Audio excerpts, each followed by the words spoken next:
Associação de Oficiais, Projeto Eleições 2018. Outro dia eu disse aqui, doutor Eduardo, que nós da entidade dos oficiais precisaríamos reconhecer quando nós estamos vivenciando um momento histórico. E mais uma vez nós estamos diante de um momento histórico, porque também temos dito que o futuro governador do estado do Rio Grande do Sul vai passar necessariamente por essa sala. Essa é a nossa convicção, não só em face dos candidatos ao governo do estado que nós já recebemos aqui na Associação de Oficiais, mas sobre o fato de que convidamos a todos. E nós temos uma expectativa muito grande que o próximo governador do estado tenha um respeito diferenciado por essas entidades que todos nós aqui representamos. Então, marcando a sua presença e também o seu candidato a vice-governador, doutor delegado Ranolfo Vieira Júnior, eu gostaria de dizer a todos os senhores e senhoras que estão nos acompanhando e aos presidentes de entidade que, a seguir, cada um vai, de maneira muito breve, apresentar a sua entidade, que o doutor Eduardo Leite é bacharel em Direito pela Faculdade de Direito da Universidade Federal de Pelotas e, com 19 anos de idade, concorreu a vereador, obtendo expressiva votação naquele município. Integrou a Secretaria Municipal de Cidadania durante o governo de Bernardo de Souza e foi chefe de gabinete do prefeito Fetter Júnior. Depois concorreu a vereador novamente nas eleições de 2008, sendo desta vez eleito um número maior ainda de votos. Além disso, foi o líder da bancada do PSDB na presidência da Câmara Municipal em 2011. Em segundo turno, manteve o favoritismo e foi eleito o prefeito mais jovem na história de Pelotas, com 110 mil, quase 111 mil votos, com 57% de preferência do eleitorado daquela cidade gaúcha. Maior votação, inclusive, da história da cidade. Essa gestão foi de 2013 a 2016. Muito bem, o prefeito foi eleito, o então prefeito foi eleito presidente do PSDB no Rio Grande do Sul, em convenção realizada pelo partido em novembro de 2017, e é hoje pré-candidato do PSDB ao governo do estado do Rio Grande do Sul. Receba com muito carinho os nossos cumprimentos, uma acolhida calorosa aqui da Associação de Oficiais e de todas as entidades que aqui estão. Eu, de imediato, também vou fazer uma referência aqui ao doutor Ranolfo Vieira Júnior, o seu candidato a vice na sua chapa. Delegado de polícia desde 1998, chefe de polícia do estado entre 2011 e 2014, foi também diretor do Departamento Estadual de Investigações Criminais, o DEIC, é bacharel em Direito com especialização em Gestão de Segurança na Sociedade Democrática, é professor de Direito na UBRA de Canoas e foi secretário de Segurança Pública do município de Canoas de 2017 até março de 2018. Portanto, é com muita alegria que nós recebemos os senhores dois e para a prestação desse serviço público, como nós dizíamos no início, e vamos pedir aos colegas também que nos enchem de alegria e que mais uma vez estão aqui conosco para proporcionar este momento histórico, como já disse e repito, na Associação de Oficiais. Vamos começar pelo Dr. Gonar, por gentileza. Bom dia, muito obrigado, doutor Eduardo Leite, em prestigiar o nosso evento, ouvir nossas entidades. Eu sou Gonar Fernandes, sou vice-presidente da FISVEC, Associação dos Auditores Fiscais do Estado do Rio Grande do Sul, a entidade que congrega os auditores há 67 anos. Inclusive, quero lembrar aqui, a FISVEC, parece o nome, não tem nada a ver com o nosso ICMS, o principal imposto de tributo, mas a associação foi criada no tempo ainda do imposto sobre vendas e consignações.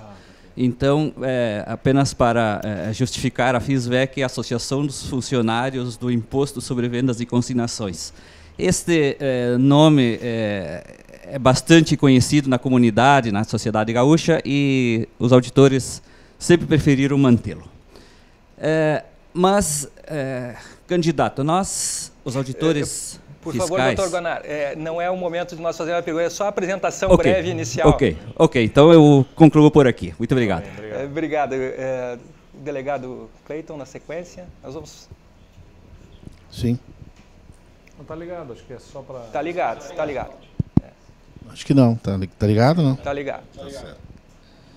Coronel Marcelo Frota, Coronel Becker, em seu nome gostaria de saudar a todos os companheiros aqui de mesa.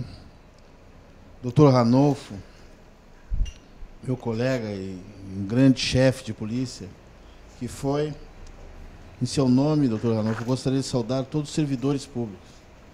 O senhor que tem, não só o senhor, mas seu pai e outros familiares que são funcionários públicos.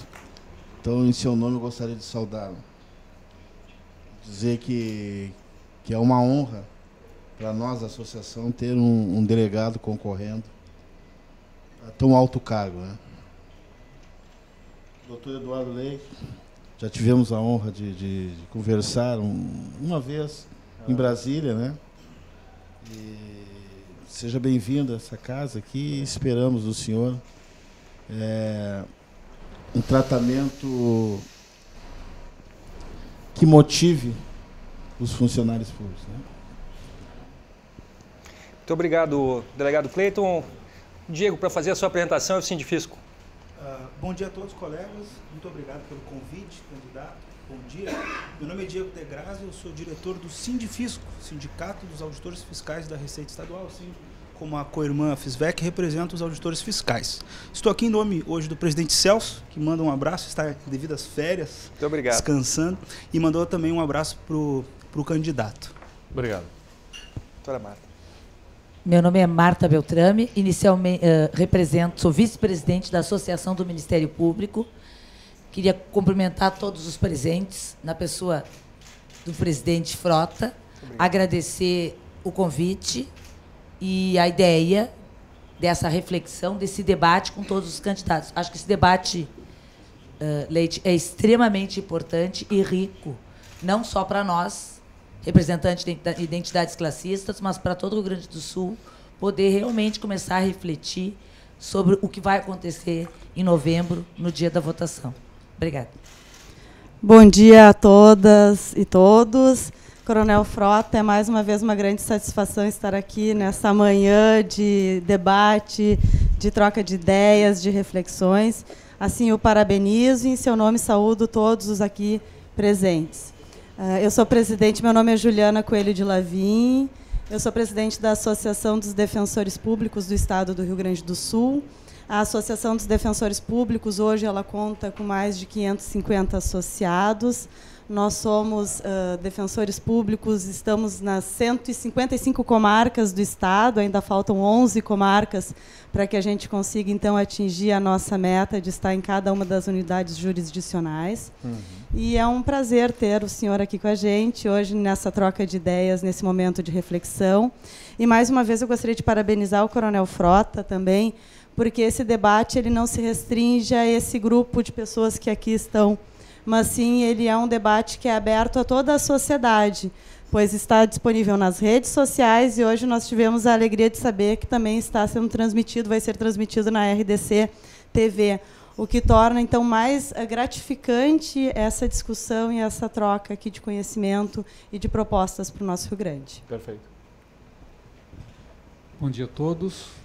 Bom dia, candidato Eduardo Leite. Meu nome é Josué Martins. Sou presidente do CEAP Sindicato, o Sindicato dos Auditores do Tribunal de Contas do Estado. Gostaria de agradecer aqui a sua presença, saudar aqui a iniciativa da nossa associação, da SOFBM, na figura do seu presidente, o Coronel Frota, saudar todos os demais participantes do evento. Sobra pouca coisa para falar a respeito dessa iniciativa, porque os que me antecederam já foram bastante precisos. Eu gostaria de dizer que representamos, enquanto sindicato, uma das 3 grandes funções do Tribunal de Contas. Na nossa forma de ver, o tribunal tem 3 grandes funções: a que julga as contas dos gestores, a que fiscaliza o cumprimento da lei e a que faz auditoria, né? Quer dizer, os julgadores, conselheiros e seus substitutos, os fiscais da lei, o Ministério Público de Contas e os que auditam, no caso, os auditores públicos externos do tribunal. A nossa grande pauta de atuação é lutar pela independência da função de auditoria. Isso ainda não está conformado dessa forma, seja aqui, seja no resto do país, né? Entendemos que numa sociedade democrática não é possível que o julgador possa determinar o objeto do que ele vai julgar ou a forma de abordar esse objeto. Hoje, os tribunais de contas estão constituídos de uma maneira em que isso é possível. E não é razoável que numa sociedade democrática isso aconteça. Então, a nossa grande luta é essa, né? Em prol da sociedade, essencialmente, e em prol da democracia. Esperamos que a gente possa ter um grande debate aqui, como sempre. E muito obrigado pelo convite mais uma vez, Coronel Frota. Bom dia a todos e a todas. Eu sou Lourenço Floriano Orlandini, sou procurador do Estado, vice-presidente da Associação dos Procuradores do Estado do Rio Grande do Sul. A nossa associação, ela justamente tem como objetivo trazer também, um dos objetivos, ao conhecimento do público as atribuições do Procurador do Estado e o trabalho do Procurador do Estado.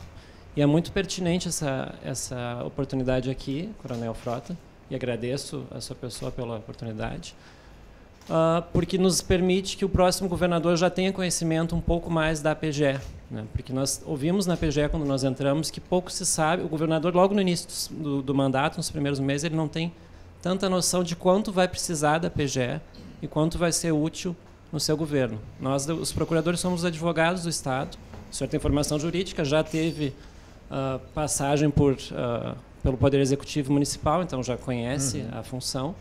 Mas justamente somos advogados que não só vão representar judicialmente o Estado nas demandas que o Estado é chamado a responder ou que precisa ajuizar, mas também vamos nos preocupar com toda a viabilidade do governo democraticamente eleito, para que aquele governador, aquele gestor que foi escolhido pelo povo, possa, dentro do que é constitucional, dentro do que é legal, implementar suas políticas públicas, sem necessidade de tantos controles externos, que esteja exposto a tantos riscos de controles externos, e então garantindo maior segurança jurídica para a atuação e, às vezes, encontrando alternativas jurídicas e soluções que não são tão convencionais para que ele possa achar os caminhos para o seu trabalho.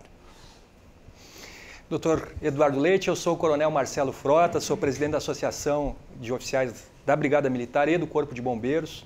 Como o senhor sabe, todos aqui conhecem, nós temos duas instituições militares, o Corpo de Bombeiros e a Brigada Militar no estado do Rio Grande do Sul, mas apenas uma única carreira, uma carreira cujo pré-requisito de ingresso é o bacharelado em Direito, é uma carreira típica de Estado, e nós aqui na associação nos pautamos com a mesma vocação da Brigada Militar e do Corpo de Bombeiros, qual seja a vocação de inserção social, produzir a paz social, produzir o bem-estar das pessoas, e esta é o primeiro objetivo da Associação de Oficiais. Claro que, como entidade de classe, nós tendemos a valorizar também as duas instituições, a Brigada Militar e o Corpo de Bombeiros, e de alguma forma enaltecer a carreira de oficial militar estadual. O senhor sinta-se em casa, sinta-se à vontade na casa dos oficiais militares estaduais. O oficialato gaúcho lhe recebe de maneira calorosa e lhe garante os primeiros 10 minutos de fala conforme o nosso combinado. Muito bem. Fique à vontade. Muito obrigado, presidente. Quero agradecer em seu nome a todas as associações e sindicatos que estão aqui representados. Em nome de vocês todos, cumprimentar cada um dos servidores que eventualmente nos acompanhem pela televisão, pelas redes sociais nesse espaço. Cumprimentar meu pré-candidato a vice-governador, o Ranolfo, que é delegado da Polícia Civil da Ativa, né, e foi chefe da Polícia Civil no estado do Rio Grande do Sul. Antes de qualquer coisa, eu peço licença para usar aqui pelo menos um minuto dessa apresentação para me apresentar, embora tenha sido lido esse currículo aí, né, as pessoas ainda estão conhecendo essa candidatura. Eu tenho 33 anos de idade, fui prefeito de Pelotas, eleito aos 27 anos de idade. Sou bacharel em Direito, como foi falado, pela Universidade Federal de Pelotas. E fui vereador, secretário municipal, presidente da Câmara e, finalmente, prefeito. Optei por não concorrer à reeleição em Pelotas, porque sou contra a reeleição, especialmente para cargos do Executivo, porque no nosso sistema político brasileiro, com 28 partidos com representação no Congresso Nacional, as negociações por reeleição elas acabam se dando dentro do gabinete oficial. E aí acho que é um problema isso para a nossa democracia e para a própria condição de funcionamento do governo. Acho que se precarizam quadros técnicos em função das negociações políticas que se estabelecem dentro dos gabinetes oficiais. Por isso, não concorri à reeleição e a minha candidata foi a minha vice-prefeita, que foi eleito em Pelotas com a maior votação da história da cidade, 60% dos votos já no primeiro turno. Entre as 5 maiores cidades do Rio Grande do Sul, foi a única cidade em que houve eleição de continuidade, né? As cidades que têm segundo turno, Porto Alegre, Caxias, Canoas e Santa Maria, além de Pelotas, nenhuma delas os prefeitos conseguiram eleger os seus sucessores, apenas em Pelotas. E sempre digo, é porque nós resolvemos todos os problemas de Pelotas? Seguramente que não. Pelotas, embora seja a 3ª maior cidade do estado, ela é a 9ª economia do estado, né? São pelo menos 6 cidades menores do que Pelotas que têm arrecadação, na verdade economias, tamanhos de economias maiores do que a cidade de Pelotas e, portanto, a arrecadação proporcionalmente à sua população também maior do que a nossa cidade. Então, pode ter certeza, eu sei bem o que é governar na dificuldade, né? Faltando recursos. Nós temos uma demanda grande, carência grande por serviços de um lado e poucos recursos da prefeitura de outro lado, o que exige criatividade e responsabilidade na aplicação dos recursos. Mesmo assim, né, como eu disse, fomos uma cidade que teve aprovação, terminei meu mandato com 87% de aprovação da população, porque nós demos um destino, um rumo para a cidade. Nós não resolvemos todos os problemas, mas as pessoas passaram a perceber as soluções. E é isso que entusiasma e dá otimismo e confiança à população de Pelotas em relação ao seu futuro. Aliás, eu digo sempre, a confiança no futuro e a esperança são os grandes legados que um governo deve deixar. Mais do que sobre resolver todos os problemas, no final das contas, é sobre dar perspectiva de futuro. E para o Rio Grande do Sul, então, trazendo isso para o Rio Grande do Sul, né, para o nosso estado, como num estado que enfrenta uma situação fiscal muito difícil, né, histórica, que se agravou nos últimos tempos, como injetar confiança e otimismo na nossa população, se nós somos hoje um estado que tem, no âmbito nacional, talvez uma das piores situações fiscais do Brasil, quando nós identificamos uma perspectiva de déficit para o ano que vem de 7 bilhões de reais para o orçamento, se não forem renovadas as alíquotas e se o regime de recuperação fiscal, se nós voltarmos a pagar essa dívida com a União. Temos uma situação aí dramática em relação aos servidores públicos, que já têm os seus salários parcelados e uma perspectiva, inclusive, apresentada do não pagamento do 13º salário dos servidores. Tudo isso, na verdade, tira esse ânimo, esse entusiasmo que a gente está falando aqui para o nosso estado. Então, nós precisamos entender de onde que vem essa situação fiscal sensível, que é nada mais do que desequilíbrio entre receita e despesa, né? De tudo que se arrecada no estado, nós temos um gasto maior de 7 bilhões de reais. Então, nós precisamos atuar nas duas frentes, no final das contas. Tanto no controle das despesas do estado, para podermos ajustar as nossas despesas à realidade da possibilidade da receita, mas também muito fortemente no incremento da receita do estado. E incremento da receita sem aumentar impostos, isso é importante também ser dito, né? Porque nós já estamos num nível de carga tributária que nos tira a competitividade e que também gera repercussão econômica, né? Tirando competitividade do estado em relação a outros estados, nós perdemos em competitividade para atração de investimentos, para a geração de novos negócios. No que se diz respeito a controle de gastos do estado, me parece que a gente precisa sim discutir reformas estruturais do estado, em parceria com essas entidades aqui, porque o governador não é o dono do estado, isso é importante ser claro, né? A gente tem que ter a construção das soluções de forma coletiva, reconhecendo mudança de perfil demográfico da população, que atinge também o serviço público e que exige reformas estruturais que signifiquem para o estado a capacidade de sustentabilidade das suas contas para o futuro. Mas eu quero focar muito no que diz respeito ao crescimento do estado, botar o estado para crescer, para se desenvolver. O Rio Grande do Sul hoje é um estado que hostiliza o investimento privado. E no final das contas, quem gera riqueza sobre a qual nós vamos obter uma parte na arrecadação de impostos para sustentar as atividades do estado, inclusive os salários dos servidores, é a iniciativa privada. E por isso nós precisamos fazer com que o nosso estado cresça e se desenvolva, gerando emprego, renda, riqueza para o Rio Grande do Sul, conseguir, inclusive, sustentar um novo perfil demográfico de baixa taxa de natalidade, alta taxa de longevidade, expectativa de vida, muda o perfil demográfico da população e, consequentemente, nós precisamos nos preparar. Recentemente o IPEA divulgava um dado que apontava o fim do boom demográfico em 2022, uma perspectiva de maior número de idosos nos próximos 20 anos em relação à população jovem. Tudo isso faz com que nós temos que nos preparar para esse novo perfil demográfico e botar o Estado para crescer é fundamental. Como é que bota o Estado para crescer? Nós temos que dar competitividade a ele. Para mim são 4 pontos fundamentais que necessitam da atuação do Estado. Investimento em infraestrutura. O Plano Estadual de Logística e Transporte aponta a necessidade de investimentos de 25 bilhões de reais em rodovias no Estado, mais cerca de 8 bilhões de reais em ferrovias. Existe hoje um contrato de concessão ferroviária que não é respeitado pelo governo federal, que não faz respeitar com a empresa concessionária, e isso precisa ser respeitado. No Rio Grande do Sul estão se vendo desativar ramais e terminais ferroviários, acrescentando custo de logística para o nosso estado do Rio Grande do Sul. Esse investimento de 25 bilhões de reais, nem preciso falar, é claro que o Estado não tem capacidade financeira e o governo federal também, com um déficit de 170 bilhões de reais nas suas contas, não terá capacidade de fazer esses investimentos. Então, parcerias com a iniciativa privada são fundamentais para que tenhamos investimento em infraestrutura que gera um duplo ganho para o Estado.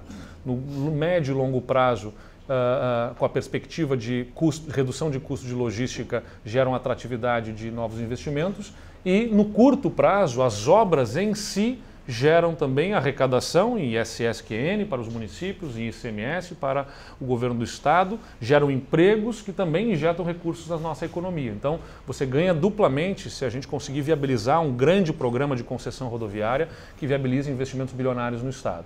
Redução da burocracia. O Estado do Rio Grande do Sul é famoso nacionalmente por ser o Estado que demora-se mais para se conseguir licenças, alvarás. E aí não é apenas o governo do Estado que tem que fazer a lição de casa, no que diz respeito às licenças ambientais, por exemplo, mas também alinhar-se com outras esferas, como é o caso do governo federal, através do Ministério do Trabalho, da Delegacia Regional do Trabalho, para que tenhamos um alinhamento entre forças para agilizar processos burocráticos dentro do nosso Estado e, com isso, podermos viabilizar a liberação da energia de quem tem potencial para investimentos. No final das contas, é sobre isso. A população gaúcha é conhecida e reconhecida por ser de capacidade de trabalho, inovadora, vocação para empreender, mas essa vocação e essa capacidade de trabalho estão sufocadas por uma burocracia pesada do Estado. Terceiro ponto, a carga tributária. A gente precisa, como foi falado, não se tem uma perspectiva de redução imediata da carga tributária por conta de uma necessidade do Estado de arrecadação para sustentar as suas obrigações, mas você tem que colocar uma racionalização, simplificação desse sistema para conseguir gerar um sistema que dê espaço para quem empreende, ganho de competitividade para o Estado. E o quarto ponto, educação, né? A formação qualificada para os nossos jovens, porque se nós vamos mudar o nosso perfil demográfico, a pirâmide etária com a força de trabalho que nós temos tem que ser de excelente qualidade para que se decida investir no nosso Estado. Para mim são os 4 pontos fundamentais que o Estado precisa atacar e, associado a isso, segurança pública. Não é à toa que nós temos ao nosso lado o delegado Ranolfo como alguém que vai nos ajudar muito para estruturar um sistema de segurança. Um Estado que cresça e seja seguro é fundamental também a segurança para a competitividade, para reter os talentos que nós temos no nosso Estado. Desculpa ter cedido o tempo. Não, que nada. Agradeço a sua primeira intervenção, doutor Eduardo, e de imediato os procuradores do Estado vão propor uma reflexão ao senhor. Tá ligado. Tá ligado. Bem, agora, saudando novamente o pré-candidato ao governo, eu gostaria de fazer um questionamento aqui sobre a questão do sistema prisional. Na verdade, nós, procuradores, também atuamos nessa área. Em todas as áreas que o Estado é chamado, acaba tendo o trabalho de um procurador, seja suspensão da dívida do pagamento da dívida com a União, Lei Candir, máfia das próteses, tudo que é judicializado, tudo que tem a necessidade de uma orientação jurídica, os procuradores são chamados. Na questão do sistema prisional, não só nós temos uma atuação nas ações que o Estado responde pela falta de vagas no sistema prisional, como também uma atuação administrativa. Porque não é simplesmente contestar, é reconhecida a ausência de vagas, né, a falta de vagas suficientes a absorver todo a toda a população carcerária. Então, nós precisamos pensar em alternativas. Recentemente, teve aquela questão envolvendo a troca de um imóvel do Estado por uma construção de presídio, né, para regime semiaberto, se não me engano. Tivemos uma colega também que trabalhou na ocupação do presídio de Canoas, do PECAM, que coordenou um grupo junto com o Ministério Público, o Judiciário, o SUSEP, e aí conseguiu que a ocupação se desse de uma forma gradativa, foi até premiada com o Prêmio Novari, nacionalmente, pelo STF, que deu um índice de reincidência muito menor, 20%, em comparação com 70% da reincidência do sistema normal do Rio Grande do Sul.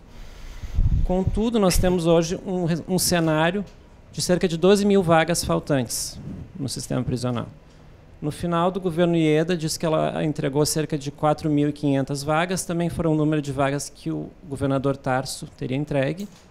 E o governador Sartori tem encontrado dificuldades hoje para conseguir finalizar a entrega do projeto de Canoas, que começou ainda com a governadora Ieda. Então, não está conseguindo fechar o número de vagas. Como o senhor pensa em absorver essa população carcerária? De que forma lidar com esse déficit numa falta de investimentos, dificuldades de investimento hoje? É possível utilizar a iniciativa privada? De que forma seria essa possibilidade? Não, sem dúvida nenhuma, na questão da segurança pública, é estratégica a questão do sistema penitenciário ter aumento do número de vagas, né? Nós temos esse déficit aí apurado, chega talvez a 15 mil, o número que eu tenho, né? Ou pelo menos 12 mil vagas, como foi falado por ti, para cerca de 40 mil vagas hoje existentes. Mas não é só sobre o déficit, né? É sobre as vagas que já são ofertadas, aliás, a forma como essas vagas são ofertadas hoje em dia, em que o Estado, em muitos casos, faz a segurança num entorno, ou, vamos dizer, ele está à volta do presídio, mas ele não está dentro das alas, garantindo o Estado presente e o Estado estando ausente. É evidente que é espaço para que facções e grupos criminosos tenham o domínio, inclusive interferindo naqueles criminosos de menor potencial ofensivo que tenham entrado para o sistema carcerário e que são absorvidos por essas facções criminosas, às vezes arrastando as suas famílias, né, para dentro do mundo do crime. Então, é estratégico, inclusive entendemos e temos discutido que pode ser estratégica a criação de uma secretaria específica para a administração penitenciária, porque é algo determinante para a segurança pública, mas tem uma natureza de atuação distinta da segurança pública ostensiva e da polícia investigativa, então tem uma outra lógica de funcionamento, mas também determinante na segurança pública. E o investimento, nós apuramos que no Fundo Penitenciário Nacional existem hoje 2,5 bilhões de reais que não têm sido acessados, talvez por falta de projetos qualificados na área, mas o apoio da iniciativa privada nos parece também estratégico, seja através de PPPs, parcerias público-privadas, para a construção e os serviços de hotelaria, vamos dizer, limpeza, alimentação. Entendemos que a parte da segurança propriamente dita deve ser mantida pelos agentes penitenciários do Estado, mas a construção e os outros serviços correlatos podem ser exercidos pela iniciativa privada, como forma de garantir as PPPs, porque você dilui no tempo, né, a remuneração do investimento e dá para isso, por isso, a capacidade do Estado viabilizar esse investimento, e também por essa forma de troca de ativos, né, ou seja, patrimônio do Estado que possa ser utilizado como forma para viabilizar em prédios ociosos, viabilizar o investimento privado. Em pequenos presídios também, isso é com os especialistas com quem tenho conversado, nos parece consenso de que se deve evitar a construção de presídios com mais de 400 vagas, então pequenos presídios distribuídos pelo Estado, com até 400 vagas. E além disso, né, além da questão da construção, a disponibilização das vagas, você tem que trabalhar muito o processo de reinserção e reeducação. Lá em Pelotas, por exemplo, nós constituímos um projeto em convênio com a SUSEP para a utilização da mão de obra prisional dos detentos do regime semiaberto, em reforma de postos de saúde, em limpeza de canais de drenagem da cidade. Pelo menos 100 detentos do regime semiaberto passaram por esse serviço. preparando a eles para a reinserção e a própria sociedade, né? Porque não era apenas a utilização da mão de obra, eram as reuniões que eram feitas com as equipes dos postos de saúde para acolherem essa mão de obra, para darem a eles o sentimento de pertencimento à sociedade, de reinserção, que é fundamental para construir a condição de baixar reincidência. E hoje também a Prefeitura de Pelotas já está trabalhando com o regime fechado, com uma fábrica de tubos dentro do Presídio Regional de Pelotas, com os tubos que são construídos para a utilização nos projetos de drenagem da cidade.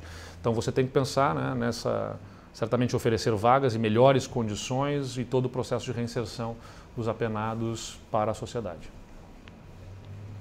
Agradeço ao Dr. Lourenço e também ao pré-candidato Dr. Eduardo. E nessa mesma linha, quem sabe, segurança pública, o delegado Cleiton, pelos delegados de polícia, possam lhe formular uma reflexão.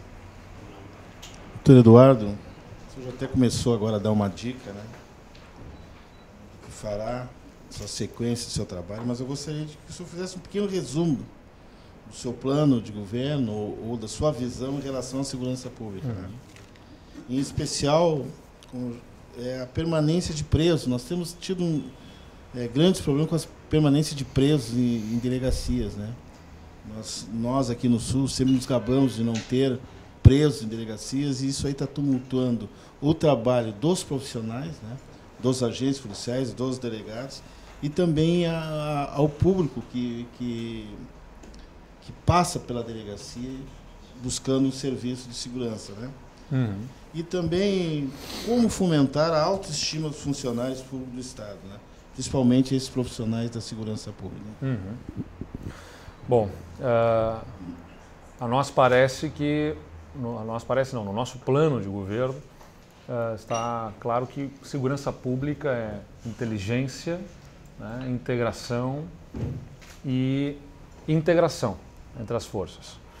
Nós temos trabalhado dessa forma. A questão da permanência dos detentos dentro da penitenciária, evitar a condição do preso nas delegacias, em viaturas, é essencial. Por isso que eu insisto. O sistema penitenciário é ponto estratégico e fundamental para viabilizarmos para o Rio Grande do Sul uma condição melhor de segurança. Prova de que o sistema penitenciário é importante é que o encarceramento aumentou, né? O número de encarceramento aumentou e a segurança não deu a resposta em redução de índices de criminalidade como se esperaria diante do aumento do encarceramento. Então a gente precisa melhorar a qualidade do nosso sistema penitenciário para que essa reinserção aconteça na sociedade com baixo índice de reincidência. Mais uma vez, insisto, acho que já esgotamos essa parte aqui na pergunta anterior. Trabalho de integração entre as polícias, nós identificamos que há, da parte da Polícia Civil, um tipo de organização em números de delegacias pelo Estado, pela Brigada Militar, outro tipo de distribuição, de lógica de regionalização das atuações. Então, conseguir trabalhar a integração a partir de um plano estadual de segurança que defina diretrizes que permitam essa integração, a reorganização, a reestruturação dos serviços de forma a integrar melhor essas polícias, as forças de segurança do Estado, o próprio sistema penitenciário, mas também que estimule-se, a partir disso, os planos municipais de segurança pública, para que municípios também se integrem, especialmente no que compete a eles, que é a prevenção, toda a educação, a saúde e a segurança e a assistência social, elas têm atuação sobre as regiões, nas periferias, por exemplo, sobre uma mesma população e não se conversam entre eles. O CRAS está lá, o Centro de Referência de Assistência Social, e identifica processos de desestruturação familiar. A saúde está lá com as unidades básicas de saúde, identifica problemas também de saúde nas famílias a partir dos agentes comunitários de saúde. A educação está lá e vê o reflexo dentro da escola nas crianças, também às vezes de processo de desestruturação familiar, que todos vão acabar muitas vezes significando atratividade para o mundo do crime de crianças, jovens, na verdade, não se conversam entre eles sequer, né? Essas mesmas esferas de atuação do poder público, esses braços, e nem entre eles e nem deles com a segurança pública. Então, promover-se a integração de todos esses agentes é fundamental. Conseguirmos também viabilizar investimentos, essa é uma área, a segurança pública, que precisa de investimento, precisa de recursos em infraestrutura, viaturas, tecnologia, né? Muito a favor do serviço. Eu sou, uma coisa que eu não falei aqui até, eu sou de uma família de servidores públicos, né? Meus pais são professores universitários, aposentados, meus irmãos também são servidores públicos, um deles é delegado da Polícia Federal também, então dentro de casa a gente sempre conversou muito sobre a necessidade de investimento em efetivo, né? Eu entendo que o que os governos têm feito nos últimos tempos não está correto do ponto de vista de segurança, que é, seguram nos 3 primeiros anos as nomeações e no último ano fazem uma nomeação em massa, né? Eu entendo que as nomeações têm que ser feitas todos os anos num número menor para poder garantir um número total maior, mas num número menor a cada ano, para poder garantir formação melhor e depois, quando houver a aposentadoria, não haver aposentadorias em massa também, que faz perder inteligência futuramente isso e a experiência desses policiais. E a motivação dos servidores começa pelo garantir o pagamento em dia dos servidores, né? Isso é meta número 1. Você não tem como falar em segurança pública para a sociedade se quem presta o serviço de segurança pública vive sob a insegurança de quando vai receber o seu salário. Então, o ajuste nas contas, garantir a política, eu imagino que isso vai vir nas perguntas seguintes aqui, mas garantir a política de reestruturação do Estado para controle das despesas, incremento das receitas e priorizar o pagamento dos servidores em dia é fundamental para que a gente tenha efetivo motivado com infraestrutura, tecnologia, salários em dia, a motivação para a prestação de um bom serviço nessa área. Doutor Eduardo Leite, muito obrigado pela resposta. Aos delegados de polícia, na pessoa do amigo delegado Cleiton Freitas. Doutora Juliana, os defensores públicos com a palavra. Bom dia, pré-candidato. A Defensoria Pública do Estado do Rio Grande do Sul, não por acaso, ela é a instituição de maior confiança do povo gaúcho. E a nossa confiança do povo ela é conquistada porque muitas vezes em tempos, especialmente de crise, nós somos a última esperança.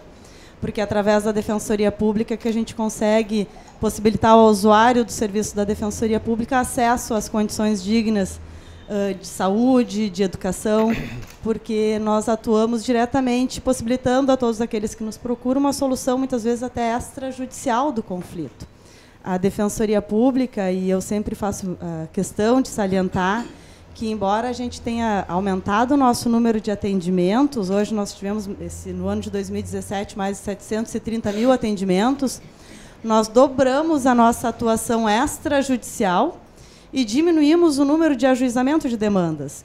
O que importa é reconhecer que hoje nós estamos buscando a solução extrajudicial do conflito, a Defensoria Pública, justamente visando uma desburocratização, ela tem se utilizado da rede quando é disponível para que hoje se evite um ajuizamento de uma ação, de uma demanda de saúde, sim se busque através da rede o acesso ao usuário ao medicamento, na educação também. Então, nós temos utilizado todos esses mecanismos que se dispõem para que não haja necessidade de um ajuizamento de uma demanda, porque nós sabemos da demora e da sobrecarga de trabalho do Poder Judiciário. E eu faço essa introdução para dizer que a Defensoria Pública, através da Emenda Constitucional 80, ela tem hoje a missão constitucional de estar em todas as comarcas até 2022. Hoje a Defensoria Pública ainda não está em todas as comarcas e é de extrema importância que a gente possa, então, ser acessada por todo esse público carente, especialmente em tempos de crise. Então, eu trago a reflexão do pré-candidato se ele tem algum plano de ação para que se consiga, então, cumprir o comando constitucional e estar em todas as comarcas, a Defensoria Pública estar em todas as comarcas, como determina a nossa Constituição. Perfeito. Acho que garantir a prestação jurisdicional é um dever do Estado, né? Através da Defensoria se tem um braço para que as pessoas que têm dificuldade em acessar a justiça possam ter o amparo, né, na busca pelos seus direitos. E quero saudar essa iniciativa e a disposição da Defensoria de construir junto com os governos, e Pelotas também é um caso disso, em que nós construímos junto com a Defensoria uma Câmara Administrativa para a resolução dos conflitos, especialmente na área da saúde, dado a crescente processo de judicialização da saúde no nosso país, que acaba ferindo nos governos o planejamento estruturado das políticas públicas de saúde. E quando você consegue estabelecer a conciliação dentro das políticas já estabelecidas na esfera da saúde, você evita a sobrecarga do judiciário, agiliza o atendimento por cidadão e deixa de ferir dentro do executivo o processo de estabelecimento das políticas públicas que são efetivamente resolutivas dos problemas de saúde da população. E conseguimos reduzir a praticamente zero as demandas por medicamentos na cidade de Pelotas, graças a essa aproximação entre a Defensoria e o governo municipal. Se há um mandamento constitucional para que se estabeleça um número de defensores por comarca, né, a presença da Defensoria em cada uma das comarcas, e acho que é absolutamente legítimo e plausível, afinal, se está lá presente as comarcas do Judiciário prestando serviço no que diz respeito à obrigação do Judiciário, também tem que estar o braço que dá o apoio e o suporte para a população, e eu sou parceiro para que isso se construa. Não há um plano de ação estabelecido ainda, mas eu compreendo que a gente pode estabelecer isso de forma a viabilizar, sabendo-se das dificuldades que o Estado tem, né? Se você tem até 2022 para construir isso, não é por outra razão a não ser a de que o Estado precisa se planejar e se estruturar para que isso seja feito ao longo do tempo. Nós temos prioridades em colocar o salário em dia dos servidores que aí estão já na ativa, né? E a incorporação de novo efetivo em cada uma das áreas tem que estar sendo feita na medida em que o Estado tenha este fôlego para o pagamento em dia dos seus servidores e, inclusive, admitir novo efetivo. Mas eu acho que é algo que tem um entendimento de que é uma tarefa importante, fundamental do Estado, e nós vamos buscar construir isso. Obrigado, doutora Juliana. Obrigado, pré-candidato. Nós vamos ouvir os promotores de justiça na voz da doutora Marta Beltrame.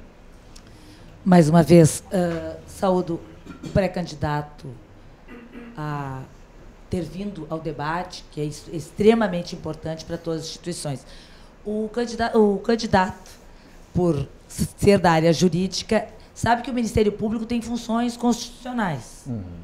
Entre as, poderíamos dizer, as três principais, estaria a persecução penal, muito já falada aqui, que envolve a área de segurança, também a fiscalização da lei, e, por correlato, a fiscalização de todos os demais poderes e instituições, e, por fim, a defesa dos direitos sociais. Qual a reflexão do candidato com relação à manutenção dessas garantias constitucionais, que passa pela manutenção do orçamento próprio de cada instituição? Aproveitando na mesma linha, menos específico, que também foi feito aos demais candidatos essa pergunta, qual é a visão do Estado na função do Ministério Público, especificamente, também dos demais servidores públicos, no tamanho do Estado como prestador desses direitos sociais? E, por fim, se der tempo, como o candidato vê o papel do Ministério Público, como um parceiro, como um servidor que faz o serviço público ser prestado, e como vê o Ministério Público como um parceiro resolutivo nessa prestação de serviços e direitos sociais. Obrigada. Perfeito. Eu acho que nós tivemos um avanço do ponto de vista democrático, né, no Brasil, nessa distribuição do poder na sociedade, em instituições independentes e na consolidação dos outros poderes já existentes, o judiciário, o legislativo, enfim, e com novas instituições que têm competências constitucionais importantes, como é o caso do Ministério Público. Eu acho que o grande desafio, isso é saudável do ponto de vista democrático para evitar a discricionariedade absoluta nas mãos de apenas uma pessoa, de alguém, mas É um enorme desafio para nós também essa distribuição de poder.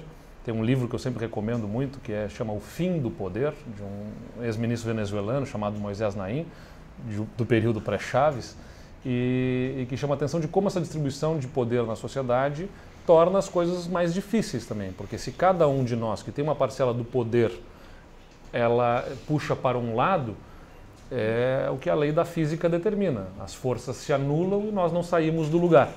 E quem paga o preço, em última instância, é a sociedade, no final das contas, porque se nós não saímos do lugar, as coisas não acontecem e a sociedade acaba tendo uma frustração muito grande em relação ao que o governo lhe oferece. Não é à toa, e acho que isso é um alerta que nós temos que ter, que cresce na sociedade um sentimento a favor de regimes autoritários, inclusive, né? Então aí demandas por intervenção, inclusive, da sociedade, que eu interpreto como menos desejo da intervenção em si, mas mais uma expressão de insatisfação e frustração em relação ao que a democracia está proporcionando de resultados concretos na vida das pessoas. Então nós todos, agentes públicos, exercendo cargos eletivos, servidores públicos, membros de outros poderes, temos que ter a noção de que a população está frustrada com o que está sendo entregue de resultados para eles e nós temos que ter compromissos com os resultados.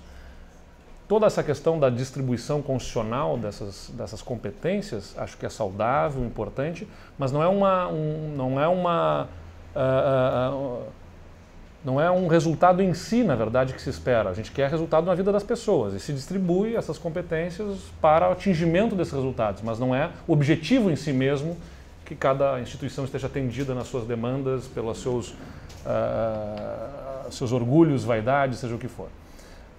Por isso que eu acho que é muito importante a gente exercer, garanto, evidentemente, as competências constitucionais estabelecidas, nem caberia a mim isso, já está preceituado na Constituição, e nós estamos abaixo dela, evidentemente, e tenho respeito e não questiono esse mandamento constitucional, com as suas prerrogativas estabelecidas ao Ministério Público. O que eu acho que a gente precisa exercer ao máximo, é o diálogo entre as instituições. Por isso o que eu proponho, eu acho que o princípio basilar para que a gente possa viabilizar transformação para o Estado é o da governança entre esses poderes todos.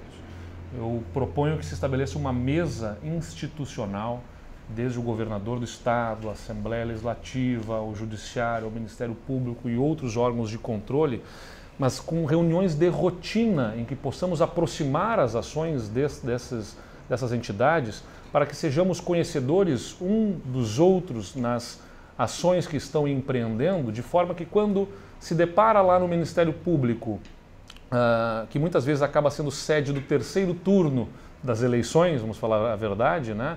Aqueles que são derrotados numa votação na Assembleia, nas eleições, seja onde for, acabam recorrendo a outros órgãos para evitar que a política vitoriosa seja implementada. Então é importante que nós conversemos a exaustão para que conheçamos uns dos outros os propósitos de cada política que está sendo implementada, os detalhes, para evitar liminares e outras ações e inquéritos que podem ser evitados se nós estivermos conversando e entendendo muito bem o propósito de cada um.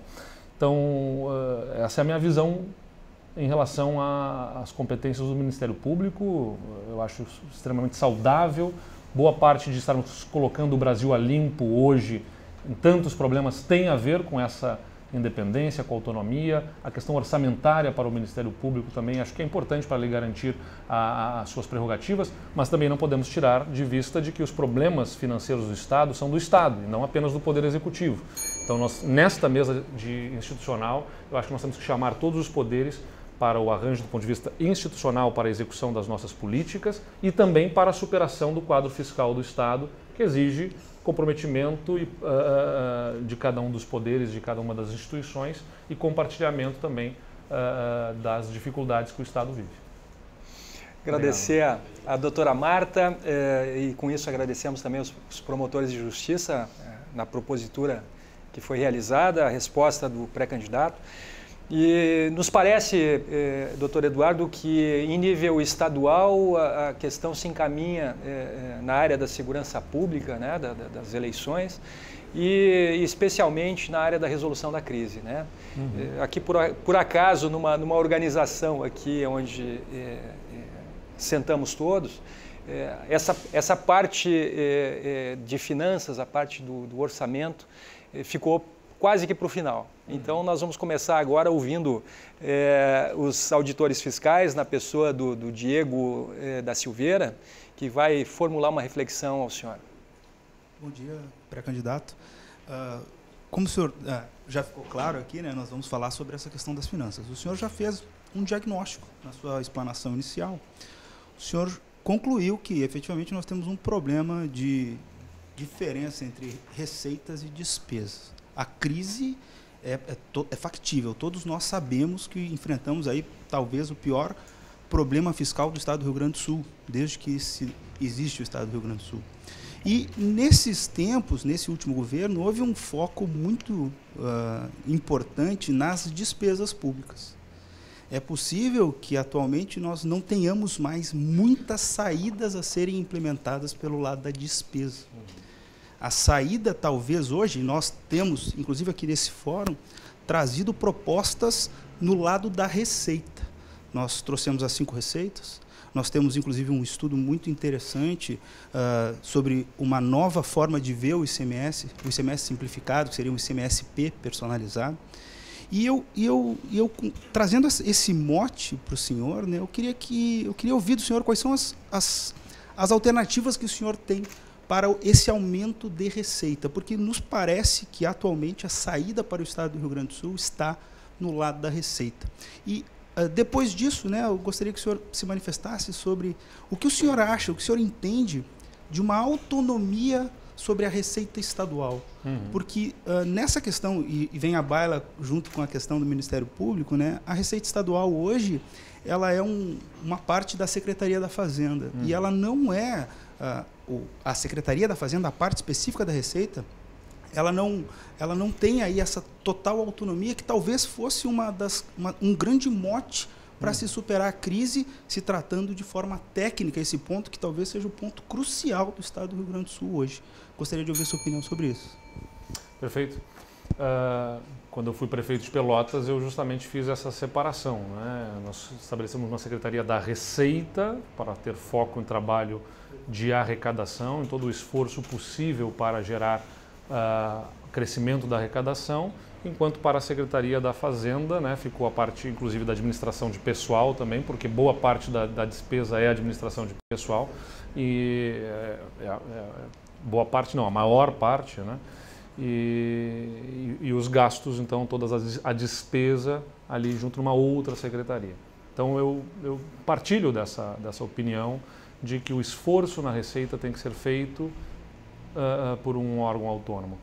O que me parece aqui no Estado do Rio Grande do Sul é que, para que a gente possa fazer todo o esforço para gerar a arrecadação, e sei que os sindicatos ligados à área têm propostas concretas para isso, né, envolve um esforço na arrecadação sem aumento de impostos, mas um esforço para garantir redução de burocracia, mas eu ia dizer também não da inadimplência, da cobrança dos créditos disponíveis, exatamente, da dívida para evitar a inscrição em dívida e tudo mais. Só que o Rio Grande do Sul tem um grande problema, que é o da competitividade do Estado, né? Isso que eu tenho insistido nisso. A gente tem que colocar o Estado para crescer. O Estado tem que ser atraente para quem investe e gera riqueza, para a iniciativa privada. O Estado hoje oferece estradas e logística em más condições. O custo da logística em estudos que nós temos é o dobro aqui no Rio Grande do Sul da média nacional, enquanto a média nacional seria de em torno de 10% do PIB de custo da logística. No Rio Grande do Sul chega a 20%, porque nós somos mais dependentes do modal rodoviário e temos neste modal também muita precariedade, 60 municípios sem acesso asfáltico, rodovias que deveriam ser duplicadas e que não são. Tudo isso nos tira a competitividade, né? O porto, que funciona em condições precárias também. A verdade é que muitos dos nossos, da nossa indústria, das nossas empresas já optam por nem mandar pelo Porto de Rio Grande, já optam por outros caminhos, porque não tem a segurança de conseguir embarcar as suas mercadorias no Porto de Rio Grande. Tudo isso, dessa dificuldade logística, nos tira a competitividade, a burocracia, que nós já falamos, e uma carga tributária que já é elevada. Ou seja, o Rio Grande do Sul já é menos interessante para quem investe. Se nós, neste ambiente todo, ainda apertamos para fazer o esforço da Receita, a gente termina de empurrar essas pessoas para fora, porque já tem um custo investir e empreender no Rio Grande do Sul. Então, me parece que as duas coisas têm que andar muito concatenadas. O Estado tem que ser interessante porque tem mão de obra qualificada, porque tem estradas em boas condições e perspectiva futura de estradas em melhores condições, porque tem a burocracia ágil, porque tem, se não imediatamente, mas uma perspectiva futura de redução e simplificação desse sistema tributário, que hoje, você sabe também, desonera setores pouco produtivos e atraentes, geradores de riqueza, e acaba onerando a sociedade como um todo, como é o caso especialmente nas alíquotas majoradas que a gente tem. O maior problema hoje está em energia, telecomunicações e combustíveis, que tem essa alíquota majorada para 30%. Então toda a sociedade paga este preço junto de um sistema tributário que precisa ser revisto. Então, simplificação e perspectiva futura de redução para que estejamos em patamar de competitividade com os estados com os quais diretamente competimos por investimento, especialmente Santa Catarina, Paraná, São Paulo, né, por onde nós estamos competindo com investidores.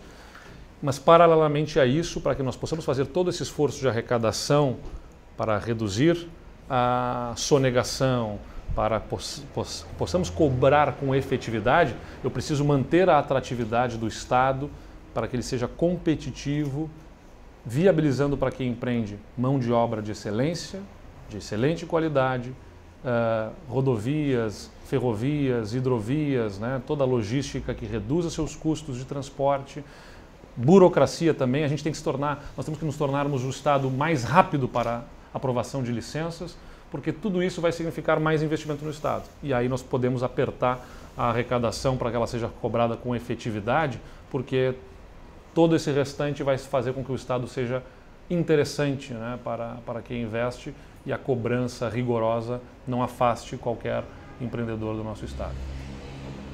Obrigado, doutor Diego. Vamos ouvir agora os auditores de contas, agradecendo também o pré-candidato sempre. Os auditores de contas, doutor Josué Martins. Bom dia mais uma vez, candidato Eduardo Leite.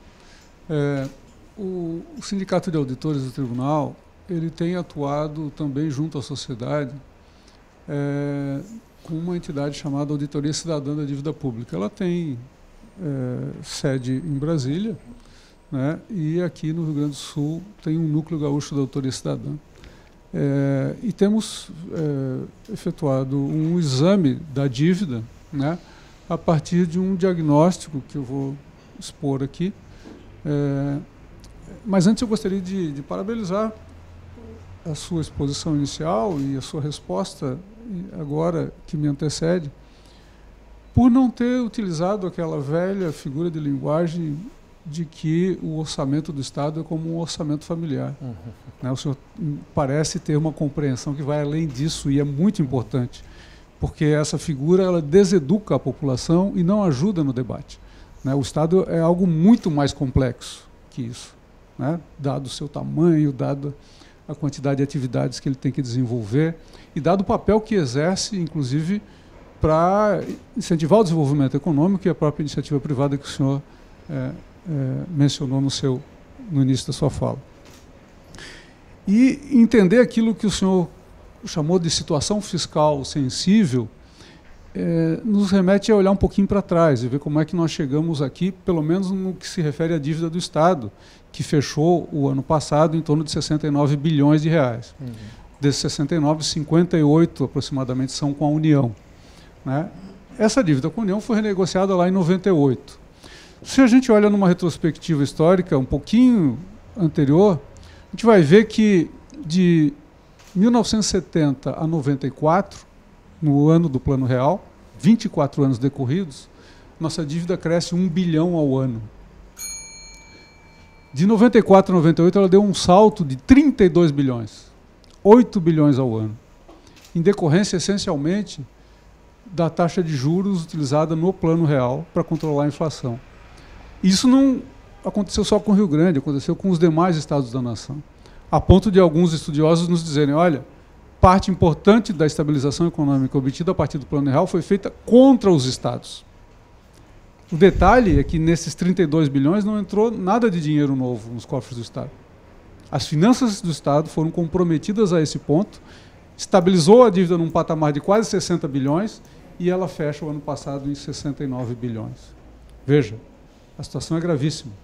Agora, nós estamos diante de um regime de recuperação fiscal que se propõe a não revisar tudo isso, consolida o saldo e nos remete, no que a gente pode dizer, uma pedalada de 3 anos sem pagar, podendo pedalar por mais 3. Então, é certo que isso vai agravar a situação. A contrapartida disso, o que é? Privatizar a área financeira do Estado, o Banrisul, o setor energético, CE, CRM Sulgás, ou o setor de saneamento, a Corsan. A gente poderia falar muito mais sobre isso, o tempo está esgotado, mas a pergunta que vem é o seguinte: o atual governo do Estado tem autorização para firmar esse regime, né? Está tendo dificuldades em fazê-lo,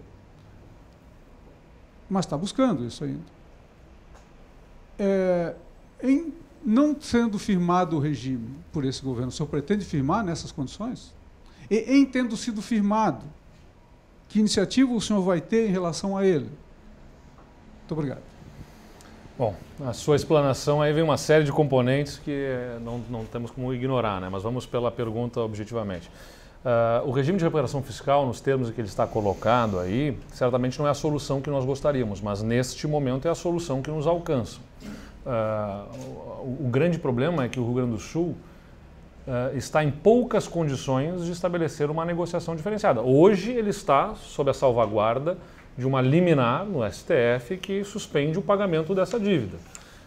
E sabemos bem que a retomada do pagamento dessa dívida, nos termos em que ela ocorria anteriormente, se cai a liminar e se o regime não está assinado, gera para o Rio Grande do Sul ainda mais dificuldades ou total colapso das suas contas, ou pelo menos vai complicar ainda mais a condição de pagamento do salário dos servidores, de fornecedores, da prestação de serviço para a população.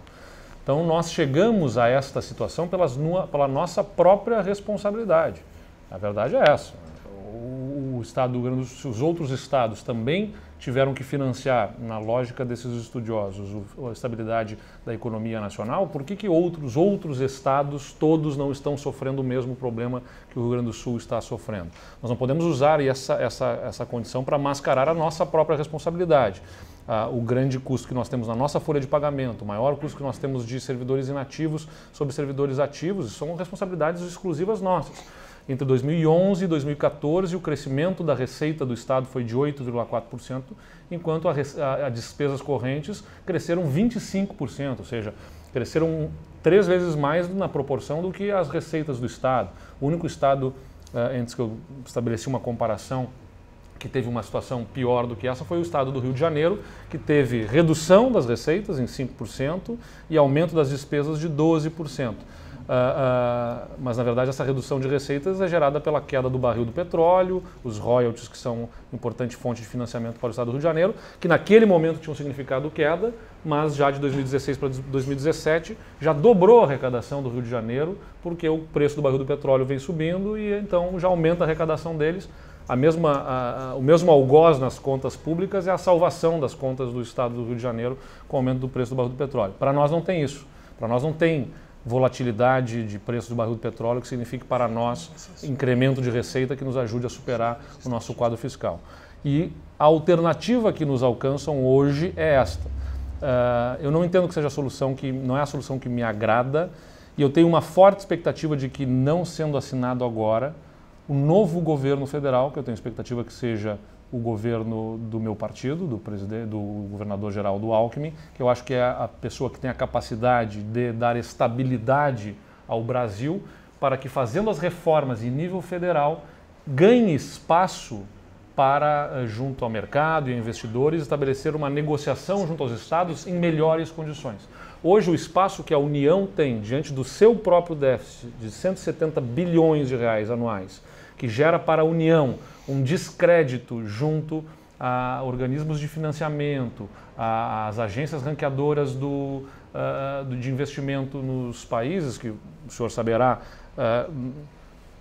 muitos fundos de investimento têm normas de que se um número X de agências, entre as 3 principais agências de classificação de risco, não der nota de grau de investimento para o país, isso significa para nós o afastamento de recursos que podem entrar no país. Ou seja, o Brasil está lutando hoje para recuperar a sua credibilidade como um país que cumpre os seus compromissos, que é um bom pagador.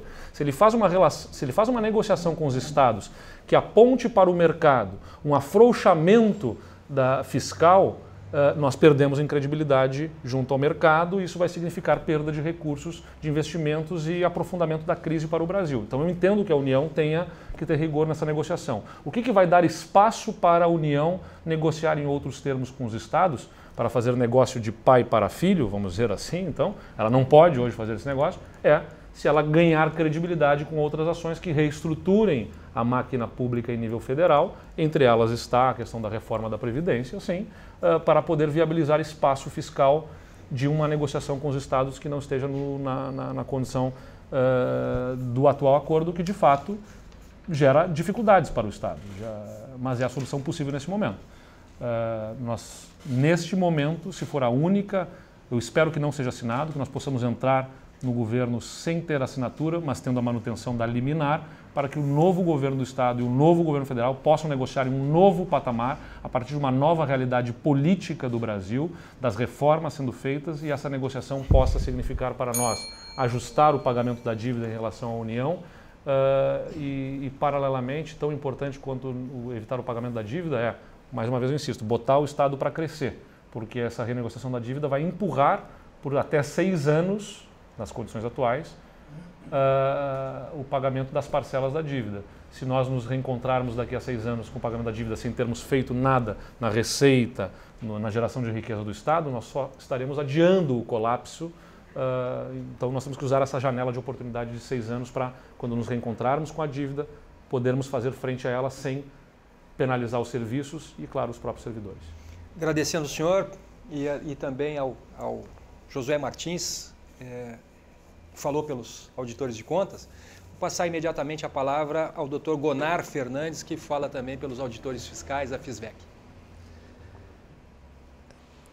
Eu estou no Estado, candidato, desde o seu nascimento, 33 anos.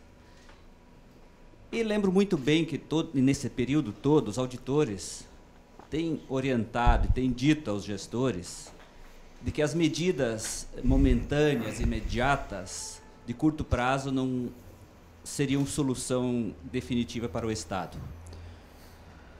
O Estado se endividou, não tem mais capacidade. Sacou os depósitos judiciais, não tem mais recurso lá.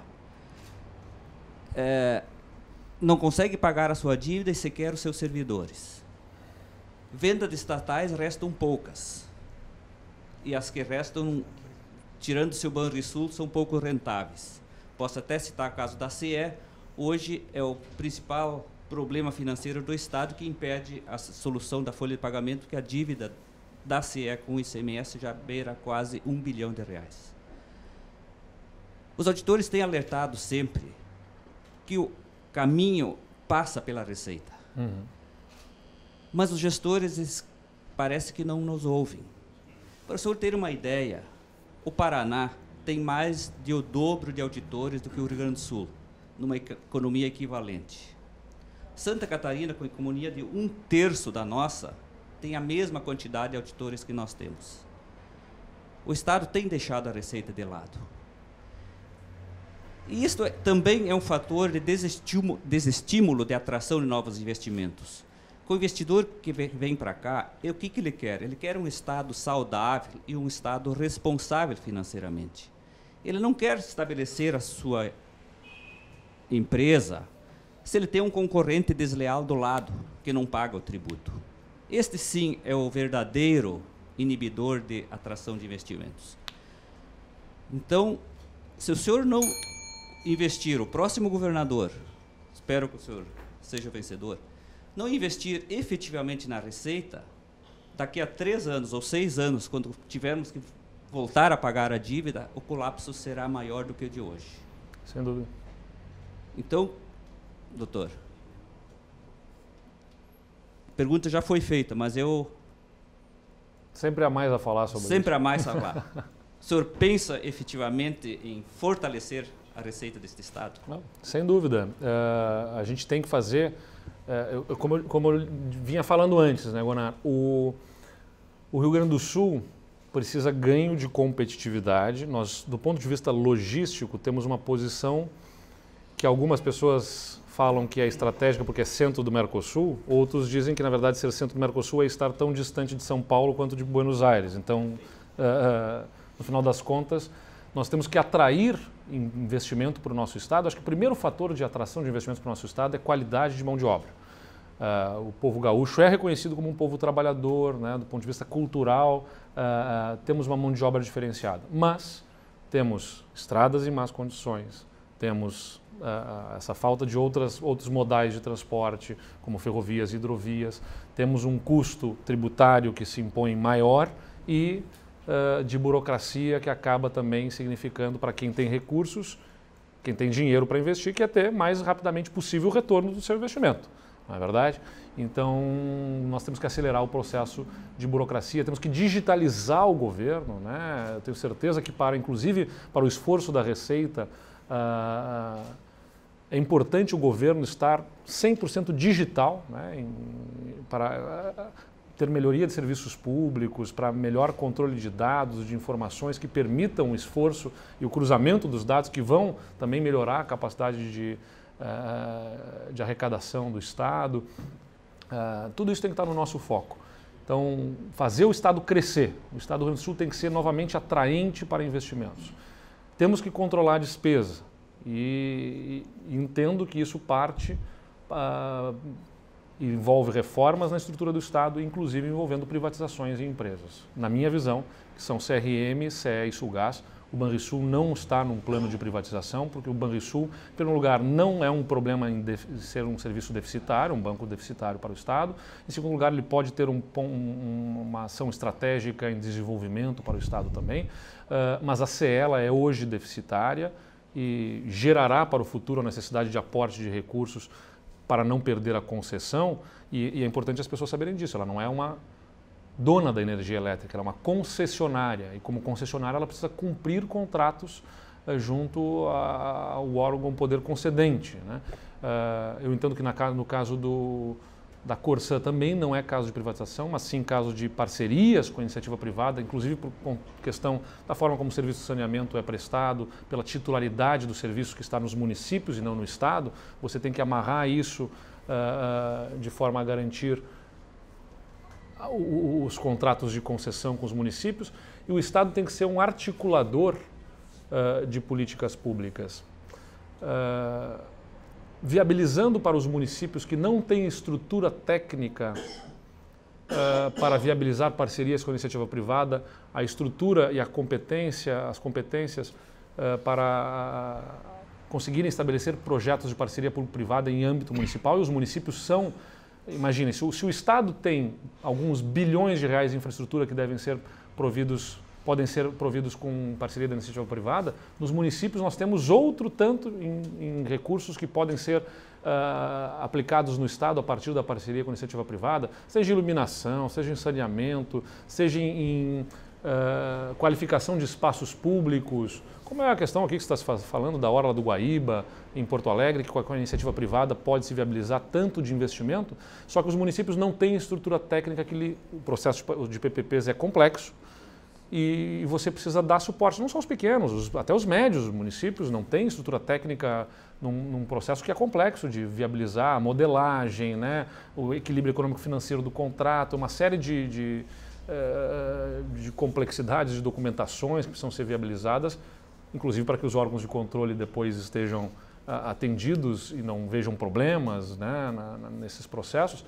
Os municípios têm muito medo de fazer. Eles querem fazer, eu percebo, mas têm medo de fazer porque é complexo e têm medo da responsabilidade se isso não for bem estruturado. Então acabamos cerceando o Estado de ter investimentos em parceria com a iniciativa privada aí.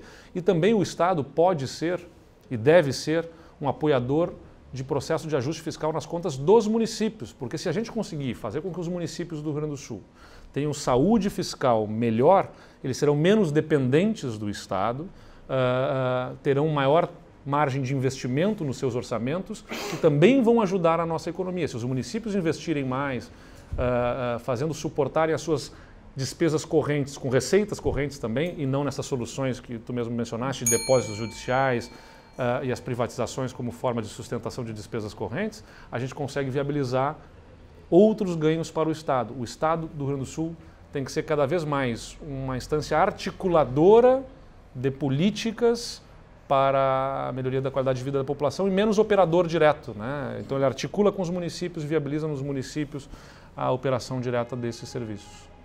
Doutor Eduardo, obrigado ao doutor Gonar. Doutor Eduardo, pergunta é comigo agora, né? Na verdade, depois eu vou ter um espaço para conclusão? Sem dúvida, okay, considerações finais. É a reflexão, não é nem uma pergunta, porque na verdade a gente conversou rapidamente antes de iniciar aqui o debate e de alguma forma tivemos ocasião de lhe dizer que este governo dos próximos 4 anos é aquele que não vai poder, de alguma forma, dizer que não sabia exatamente a realidade dos números, porque este é o governo que vai suceder, ou um novo governo, se houver pela primeira vez no Rio Grande a reeleição, aonde foi decretada, inclusive, estado de calamidade pública em relação às finanças. Todos têm dito que governar é fazer escolhas, que governar é priorizar, né? E segurança pública é um serviço essencial. O problema é que o senhor e a senhora que estão, de alguma forma, acompanhando o debate, acompanham também de 4 em 4 anos os candidatos dizerem isto, reproduzirem esta máxima lá por meados de janeiro, que, tudo bem, sabiam que a realidade das finanças do Estado era complicada, mas não sabiam que era tão grave. Eu acho que neste aspecto, qualquer governador que assumir o Palácio Piratini não vai ter a seu favor esse discurso. De todo modo, o senhor disse também, respondendo à pergunta dos delegados de polícia, a reflexão proposta, uma coisa que me agradou muito, que é o fato de que não adianta restringir nos primeiros 3 anos a segurança pública, para no último ano buscar investir em segurança pública. E, aliás, em muitos casos, inclusive mudando o discurso. Que segurança pública é possível fazer mais com menos, aí chega no último ano, se dá conta de que não é possível, a menos que estejamos falando em homicídios. Eu até fui pegar o dado, pedi assessoria enquanto o senhor manifestava, porque os 3 primeiros anos do atual governo foram 7.600 homicídios dolosos. 450 latrocínios nos 3 primeiros anos, e eu não estou considerando o primeiro semestre.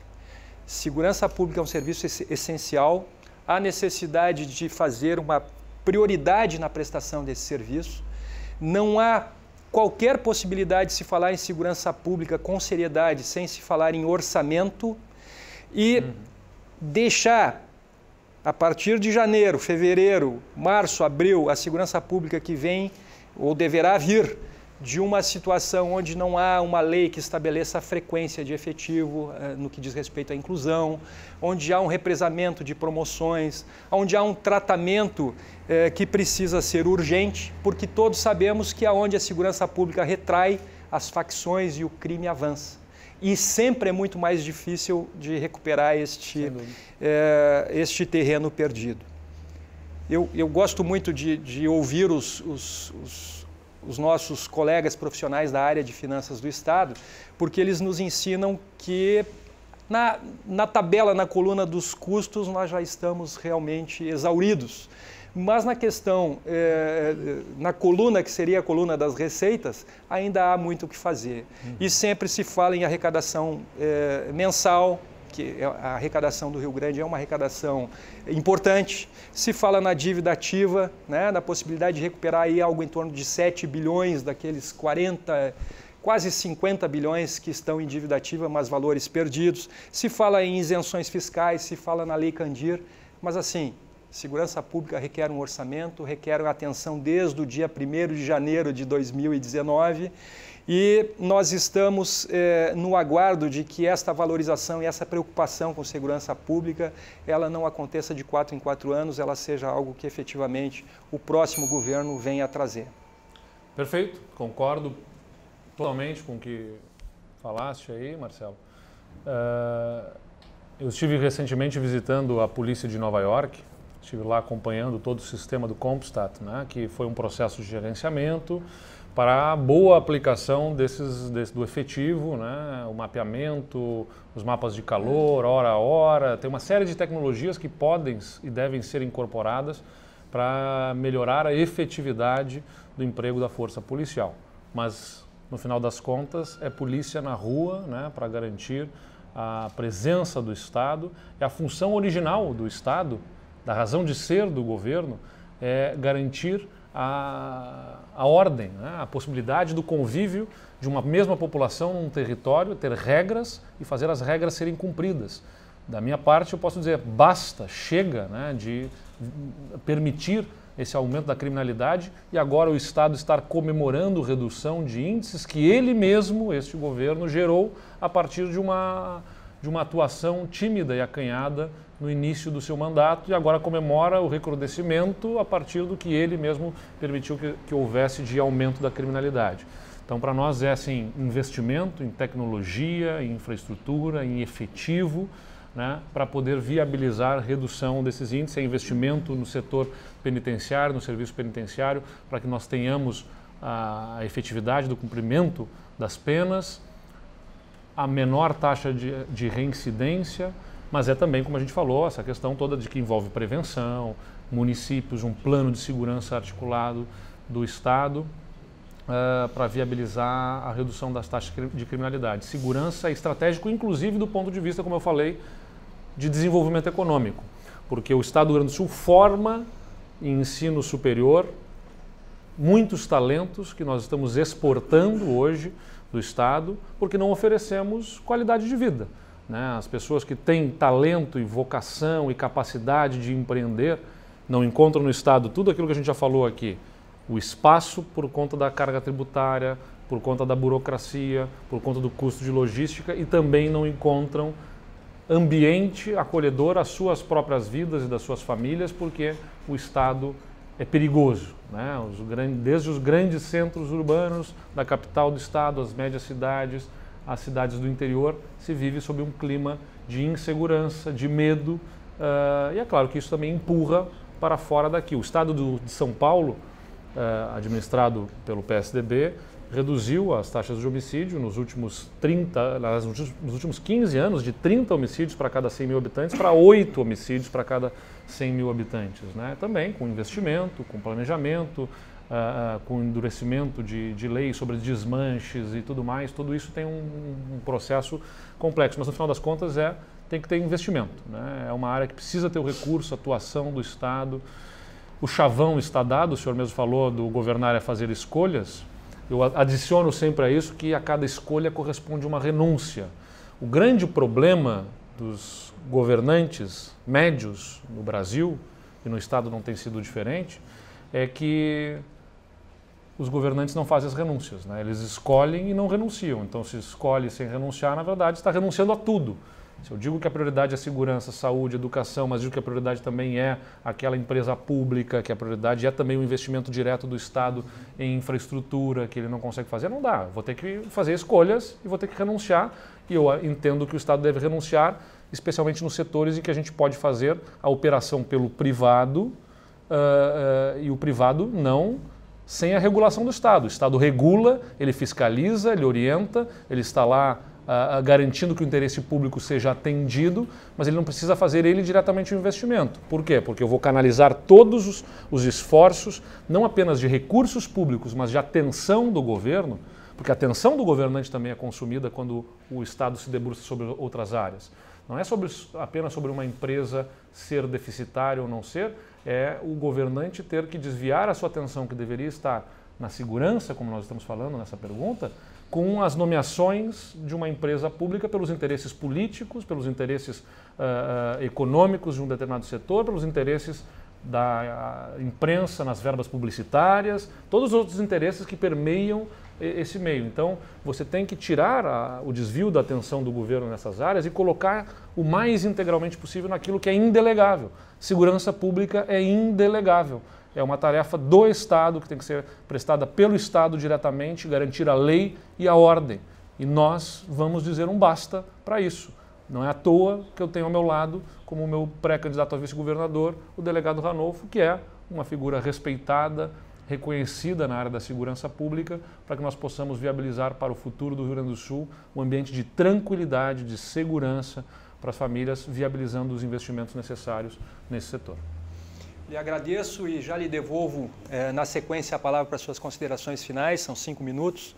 Esse é o momento em que o senhor toma uma água, porque eu colho o ensejo para agradecer a presença mais uma vez dos auditores de contas, dos promotores de justiça, dos delegados de polícia, dos procuradores, dos defensores, dos auditores fiscais. Nós, da Associação de Oficiais, ficamos muito satisfeitos com isso. Este também é o momento de nós convidarmos a todos os demais pré-candidatos que atendam o nosso convite, que demonstrem com a sua atitude de vinda, de comparecimento aqui à Associação de Oficiais, também esta consideração, esse respeito que haverá, segundo voz de todos, a pautar os próximos 4 anos de governo, mas isso precisa ser demonstrado de maneira também física, de maneira concreta. Já estiveram aqui e está disponível nas redes sociais conosco o Dr. Jairo Jorge, o Dr. Miguel Rosseto, o deputado Luiz Carlos Reins, e hoje nós estamos tendo o prazer e o privilégio de receber o Dr. Eduardo Leite, a quem passamos a palavra para suas considerações finais pelos próximos 5 minutos. Muito obrigado, presidente. Mais uma vez quero agradecer a atenção aqui das associações que estiveram presentes conosco, das entidades que estiveram e a quem nos acompanha também por essa transmissão. Eu quero reforçar aqui, eu sou de uma família de servidores públicos, mais uma vez eu ressalto isso, tenho um profundo respeito pelos servidores e me considero também um servidor. Sempre que a minha mãe me chamava a atenção, aí meu filho vai fazer o concurso também aí, para seguir as carreiras que a minha família seguiu. Eu dizia para ela: mãe, eu sou servidor público também, só que admitido pelo voto popular, a cada 4 anos, quando eu me submeto aí ao julgamento do verdadeiro patrão, que é o cidadão. E tenho muito orgulho disso também, de ter dedicado a minha vida pública ao serviço público através de mandatos eletivos. E entendo que o servidor é peça essencial, e essa disposição de diálogo das entidades que representam os servidores é fundamental. A gente precisa promover reformas na estrutura da máquina administrativa, e essas reformas precisarão de intenso diálogo com as entidades para que nós possamos conduzir o Rio Grande do Sul para o futuro. O meu interesse é de ajudar a reestruturar o Estado, justamente pensando nas futuras gerações e futuros governos, e não apenas em resolver a crise pelos 4 anos, usando as medidas e as receitas que historicamente vêm sendo utilizadas, até porque muitas delas já se esgotaram, mas o que o Estado viu acontecer na história recente é utilizar-se de venda de patrimônio, inclusive agora recentemente, com a venda de ações do Banrisul, para o custeio da máquina, e isso é criminoso, porque significa aliviar um problema no momento, comprar o almoço vendendo os móveis da casa. Amanhã você precisa almoçar de novo, como é que faz? Vai vender a casa, e depois no dia seguinte. As despesas correntes têm que ser suportadas pelas receitas correntes e permanentes do Estado. Essa é a nossa grande preocupação. Toda a questão do patrimônio disponível do Estado que possa ser considerado numa lógica de privatização tem que servir de troca de ativos. Você tem um ativo patrimonial que você viabiliza com ele um investimento que vai gerar para o Estado ganho de riqueza, para gerar novas receitas que vão ajudar a sustentar os serviços e o pagamento do salário dos servidores.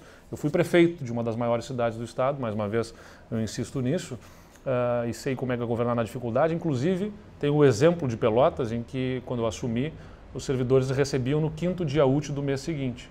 E todo o nosso planejamento fiscal do município, no fluxo de caixa, desde os cronogramas que estabelecemos para o pagamento dos nossos fornecedores, sempre foi prestigiando os servidores públicos, o que me permitiu, ainda no primeiro ano de governo, passar a antecipar o pagamento dos servidores, que era feito no 5º dia útil do mês seguinte, para dentro do mês de competência, para o último dia útil do mês de competência. Garantimos reposição integral da inflação todos os anos para os servidores do município de Pelotas, o que historicamente não acontecia, porque, mais uma vez, reconheço a importância e o valor dos servidores, que devem estar motivados com a certeza do pagamento dos seus salários, sem precisarmos, inclusive, recorrer a medidas extraordinárias como antecipação do pagamento do IPTU, porque fazíamos o provisionamento das despesas líquidas e certas, como é o caso do 13º salário. Você não pode governar o ano todo sabendo que vai ter uma despesa extraordinária do 13º salário sem um 13º mês de arrecadação. Você tem que provisionar as suas despesas, para as suas receitas, para fazer frente a uma despesa grande como do 13º salário. E historicamente isso também não acontecia. Nós fazíamos inclusive a aplicação financeira desses recursos provisionados que geravam para o município mais uma parcela da receita que nos ajudava a fazer o pagamento do salário dos servidores, sem precisarmos recorrer à antecipação do IPTU e liberando a arrecadação do IPTU integralmente para investimentos. Então, todo o esforço de arrecadação tem que ser gerido também da forma correta para que possa significar respeito ao servidor. Eu tenho recebido reclamações no interior, inclusive não apenas dos servidores sobre o pagamento dos salários, como do comércio. Porque o comércio é atingido, a economia do Rio Grande do Sul é atingida pelo parcelamento dos salários, na medida em que uma força consumidora, um potencial consumidor é tolhido, é diminuído do nosso comércio, porque os servidores não conseguem se planejar para fazer uma compra a prazo, crediário, seja o que for, e isso também pune a nossa economia. Então, o resultado desse desajuste das contas, ele é pago na precarização dos serviços públicos, ele é pago na vida dos servidores públicos e também da nossa economia, que sofre pela falta da condição de planejamento dos próprios servidores com seu orçamento familiar. Então, o nosso esforço é para colocar contas em dias e, principalmente, botar o Estado para crescer. O Rio Grande do Sul precisa voltar a crescer e ser destino dos investimentos de quem gera riqueza, porque é a partir dessa geração de riqueza que a gente vai conseguir ter uma nova perspectiva de vida, melhoria da qualidade de vida das pessoas, geração de emprego com qualidade, né, vinculado ao que o novo mercado, a nova economia, a tecnologia e a inovação exigem.